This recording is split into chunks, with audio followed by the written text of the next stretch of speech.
The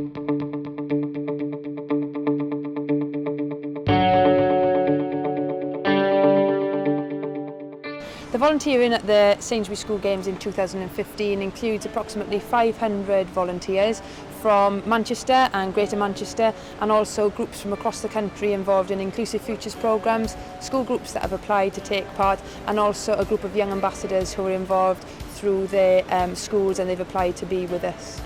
It's only been the second day, but I already love being a volunteer. I've met so many new people, and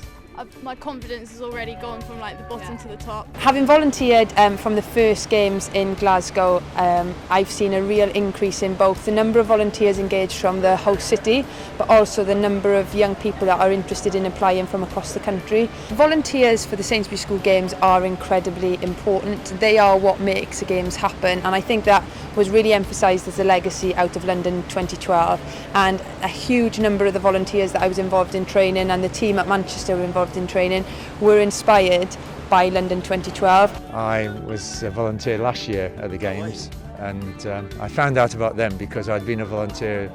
at the National Squash Championships the previous year to that.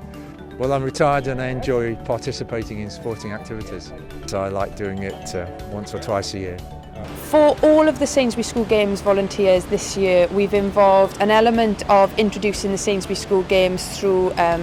presentations and in delivery from key members of staff, but we've tried to interact and develop a huge sense of being one team. So we delivered in both the Manchester-based training and in the school group training, which has been going on over the period of the games, a huge amount of icebreaking, just getting the young people in particular to know each other because they have come from all over the country, and that's been led by our university team leaders that support many of the Youth Sport Trust programmes.